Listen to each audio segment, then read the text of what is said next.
This podcast is brought to you by Proton Dealership IT, the cybersecurity and IT experts committed to keeping your dealership safe from cyber attacks. To learn more about how to better protect your dealership, go to info.protontex.com/fish. That's info.protontecs.com/phish. Welcome to Daily Drive for Friday, October 27th, 2023. I'm Jamie Butters, Executive Editor of Automotive News in Chicago. And I'm Jake Neer in Detroit, in for Kellen Walker. Today on the show, the UAW and GM are in intensive talks to reach a deal, Cruise halts all driverless operations, and Ford says the UAW strike wiped out its third quarter net income. Plus, Christian Brothers Automotive has taken the top spot in J.D. Power's Customer Satisfaction Index for 4 straight years.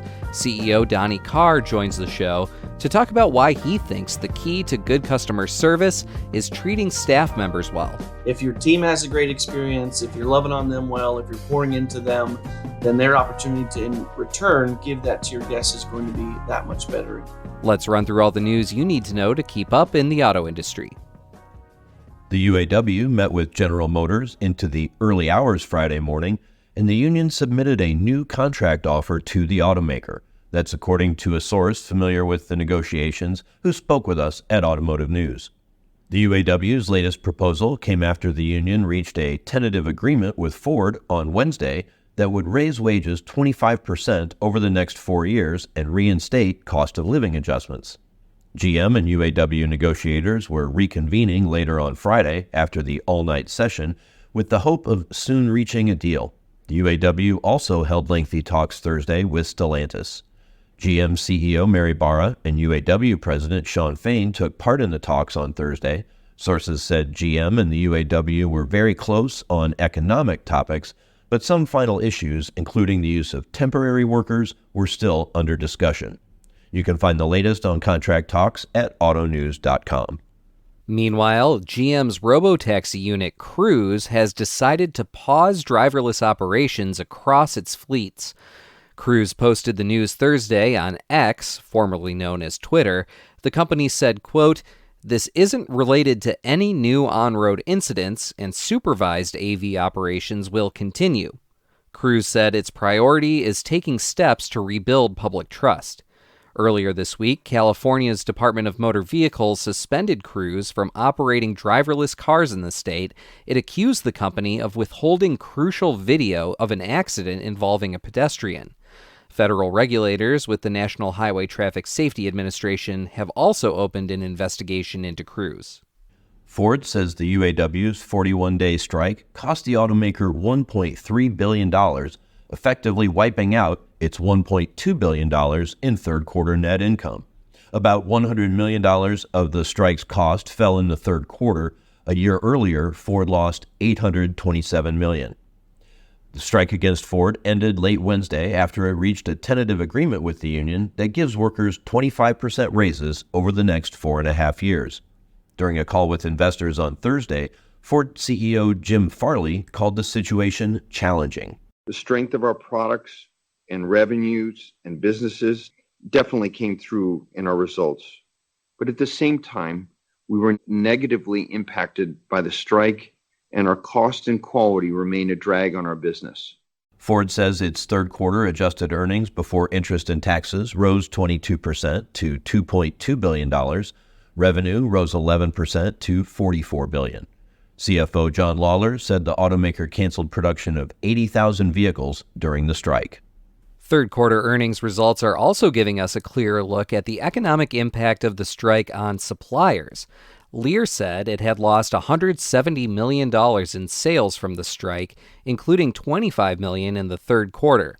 Despite that, the seating supplier saw higher sales and margins in the period and boosted its financial outlook. Lear reported that adjusted net income increased 21% to $170 million on sales of $5.8 billion. It also increased its full-year financial guidance. Parts supplier Dana said today that its operations in North America were significantly impacted by the UAW strike. Dana supplies axles, drive shafts, and transmissions to GM, Ford, and Stellantis. It reported $65 million in lost sales in the third quarter because of the strike, and said it anticipates a sales hit of about $185 million in October. And AutoNation's net income plunged 31% in the third quarter, continuing a trend in 2023 of double-digit declines. Revenue was up slightly, and new vehicle sales saw a robust increase, but gross profit from new and used vehicle sales again headed downward. Third quarter net income was about $244 million. That's down from about $353 million the same time last year. AutoNation's revenue climbed 3% to almost $6.9 billion. And those are today's headlines. Jamie, recently Ford Executive Chair Bill Ford said that the company could barely afford the offer that it had given the union. This is before the strike ended. But on yesterday's earnings call, CEO Jim Farley and CFO John Lawler struck a very different, if not contradictory tone. Lawler said there was no doubt the company would remain profitable. What do you make of that? Well, I think it's probably both true. Farley did say it was challenging, and they're going to have to find some cost savings to make up for this, almost $1,000 per vehicle in extra cost, $850 to $900 per vehicle. If everything else stayed the same, Ford's profitability would be pretty unacceptable, for Bill Ford, and not really enough for the company to keep investing in the future. He's not alone, though, right? Kumar Galhotra, who's now the COO, was also out there saying, that Ford was really stretched about as far as it could go.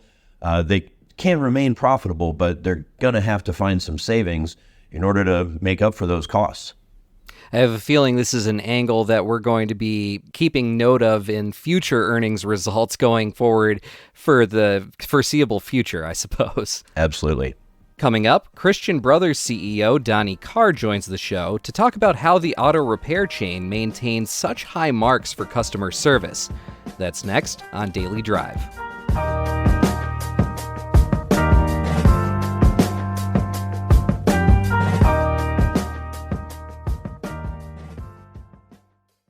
Email phishing happens every day. Cybercriminals are out to trick your employees and coworkers into handing over valuable information that can compromise your dealership through impersonations, fake giveaways, and urgent emergency requests. All it takes is one click to shut down everything. Phishing is the leading cybersecurity concern for dealerships. Without the proper training and protection, your business is left vulnerable to ever-evolving attacks. One day you click an email, and the next thing you know, you get a call from your IT guy. Your email has been compromised. Shut down immediately. Stories of attacks and their consequences come flooding in every day, and all it takes is one click to shut down your dealership. You have enough to worry about as it is. Don't add getting hacked to the list. Let Proton Dealership IT help ensure you are fully protected, and learn how at info.protontex.com/fish. That's info.protontex.com/PHISH.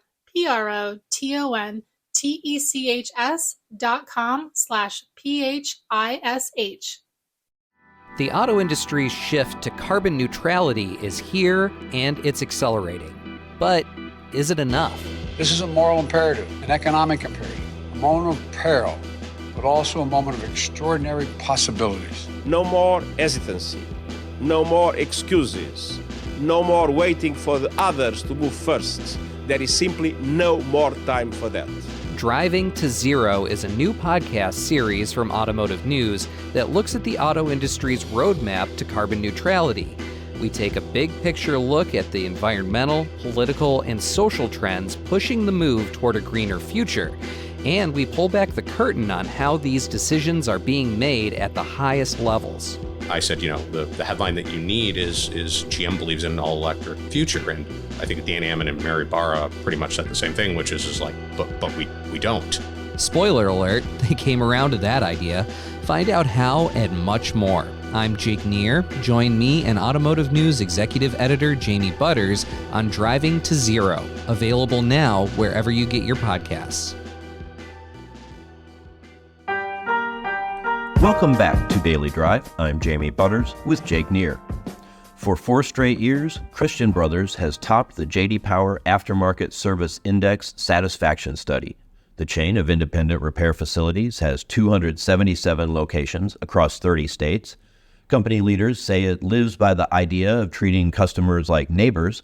CEO Donnie Carr spoke with Automotive News senior editor Dan Shine about why Christian Brothers' customer satisfaction scores go up while others drop. Donnie, thanks for joining me. Great to have you. It's great to be here. Thanks for having me, Dan. I have to admit, you're CEO of Christian Brothers, chain of auto repair shops, 277, I think, locations at last count, 30 states. I'm in the Detroit area. There aren't many locations around here. So when I saw you at the top of the J.D. Power customer satisfaction, index for 4 straight years, it kind of piqued my interest. And so tell me a little bit about how you are thinking that you're so successful when it comes to customer satisfaction. What's the kind of secret sauce that you've figured out? Great question, Dan. So I think it's, in order to have great guest experience, you really got to take care of your people and your team. If your team has a great experience, if you're loving on them well, if you're pouring into them, then their opportunity to in return give that to your guests is going to be that much better. And so we invest a lot of time and resources into the training of our team members, and really just talk through what we consider the long game. We're here to be the guide for our guests. We want them to know what's going on with their vehicle. We want them to feel completely in control of making the decision and that investment, because it's one of the largest assets that our guests own, right? It's a very costly expense. And so we want them to feel educated. And we want them to feel like, hey, they're deciding, is this an investment they want to make moving forward in that vehicle? What's the long-term plans for it? Are they planning to keep it for 6 months? Or are they giving it to their kid that's going to turn 16 3 years from now, and they want to make sure it's running well? And so really talk about the long term for them, and create a relationship where this isn't a one-time service. This is something they can come back, feel trusted, and know that they get to decide on their vehicle. And the numbers don't lie. I think the 2023 J.D. Power study, I think the average aftermarket customer satisfaction score was 789, down 7 points. You guys were at 834, up 9 points. Like I said, top of customer satisfaction in the last 4 years. So you're doing something right. So franchisees must be Christian is kind of the model, I guess. Why did your father, when he started this company, why did he kind of start with that faith-based model? What was his interest in that? Yeah, so neat story. There was he and another gentleman that was in a Bible study small group together. The other gentleman was a technician. He knew that my dad was kind of a serial entrepreneur, and he said, "Hey, would you help me start a business?" And he said, "Sure." And so the two of them said, "Hey, what should we call them?" "Hey, we're brothers in Christ." So they called it Christian Brothers Automotive. And so started that very first location. I know they had no intentions of ever having a second location. And then eventually it wasn't until, first one started in 82, it wasn't until 1996 that the organization started franchising. And really at the core of it was to give other people the opportunity that my dad had of what it was like to own your own small business and kind of be your own boss, and really get to set the culture and the vision for that organization. And being a Christian-based organization, do you get sometimes some pushback that this is kind of discriminatory? I may be of a different faith, but I'm interested in maybe being a franchisee, but I can't. I don't know how you deal with that, or if you hear that complaint often. Yeah, we don't hear that complaint often, Dan. We have a lot of team members, both at their home office and in our locations that are not professing believers, which we are great with. We know that there's a lot of amazing people out there that are great at serving our guests, and they don't have to be a believer in order to do that. We do, at the very top, at our franchise level, want to make sure that we're aligned in that, just as an organization, but it's not something that we run into very often. And do you think having that, outward faith-based model and, vision, do you think that maybe helps with customers who think that, someone with, who's a believer and someone faith-based will be trustworthy, maybe more trustworthy than a shop down the street? You think, is that part of the success, do you think? To be honest, I actually don't think that it is. We more often than not get that they think Christian is the last name. which we're great with, right? We'd much rather see them see our faith through our actions than we would them see it through our words. And I do also think that there's a lot of people that are skeptical of, hey, when you put Christian on your business, on your business card, whatever it is it just a ploy to get you to trust them, so they do business with you? And our preference is, hey, 40 plus years ago, it got put on our building. And so we're going to represent that the best that we can. We're still going to make mistakes and fall short, but we really want people to experience with our actions and with how we serve them, that Christian aspect more so than we do want it to speak from our building. So you got a lot of 277 locations, I think, growing all the time. You mentioned a little bit earlier about just kind of this rigorous training of franchisees. How do you kind of keep that culture? And it must be difficult, I would think, to, when you're that spread out and that big, to still have that customer centric view. And how do you make sure that the franchisees going to kind of keep up with that kind of that vision that you want for them? Yeah, I think first and foremost, it starts with who they are. And one of the things that we look for, the large majority, I would say probably over 90% of our franchisees don't come from the automotive aftermarket. They come from places of management and leadership previously, where they really care about serving and building people.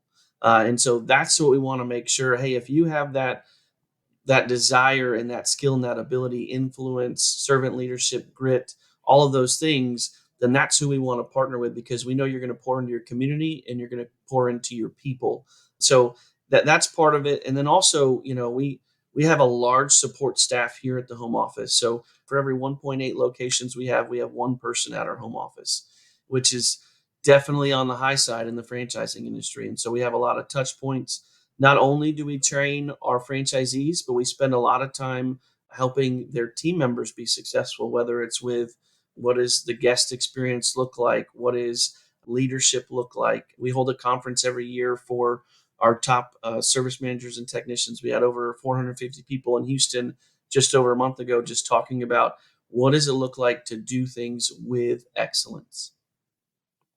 And I do, in the article, it also talked about just that mentorship that you have. I think we quoted a franchise owner who, when he was kind of new to it, he had someone who'd been in a Christian Brother franchisee longer, who he could call, and he said, I think I called him every day saying, what do I do about this? How do I, and so there's that mentorship as well. And it seems, and it's not just for maybe like the first 6 months. It just seems like it's a continuing ideal that you want, and that we're always going to get to, these franchisees are going to get together and they're going to, put their heads together and kind of talk out problems and issues. And again, I think that goes a long way to, again, why you're so successful. Yeah, iron sharpens iron. So that's one of the amazing things is we can give a lot of great advice here from the home office, but our franchisees who are doing it day in and day out, they're also pouring into each other. And it's amazing the amount of support they give each other, the amount of guidance they give each other, just the times when somebody, hey, I just lost a service manager and technician, and someone flies that market to spend the week with them, to say, hey, let me help while I can. And so I think one of the unique things is that everyone has realized is that we all get better if we focus on those around us versus focus on ourselves. And that's a big part of why we've had the opportunity to be successful. And also, it just reminded me of something that's interesting is that your franchisees, a lot of them aren't car people, as you would say. They come from different backgrounds, right? And they're not just people with motor oil under their fingernails. Yeah, absolutely. They're former bankers or middle management or salesmen and women, just all types of areas. And I think that's former IT people. So that's one of the unique things as well is you get a lot of skill sets from a lot of different arenas, and they're bringing some of those best practices from other industries and from their experience outside of the aftermarket, automotive aftermarket, which really helps us as well. And a final question. You're at 277. Where does Christian Brothers go from here? How big do you think it could go? Yeah, so I will tell you, we kind of have a goal of 340 by the end of 2025, but we are much more focused on excellence than we are on quantity. One of my favorite brands is the Ritz-Carlton. They have just over 100 locations, but they are world renowned for their guest service. And so we know, hey, you don't have to have 1,000 or 4,000 locations in order to be renowned for great guest service. And so we love to grow, but we'd much rather grow with excellence than we would grow with quantity. Donnie, great conversation. Really appreciate it. Thanks so much for your time. Thanks, Dan. You have a wonderful day. Donnie Carr is the CEO of Christian Brothers Automotive, a chain of independent auto repair shops. He spoke with our own Dan Shine. That's Daily Drive for today. I'm Jamie Butters. And I'm Jake Neer, in for Kellen Walker. Thanks to our own Michael Martinez and Mark Holmer for their reporting for today's podcast. We also had reporting from Kurt Nagel of our sibling publication, Crane's Detroit Business. You can get the latest news on UAW contract talks, service and parts, and everything happening in the auto industry at autonews.com. If you enjoy the podcast, remember to like, leave a review, and subscribe so you never miss an episode.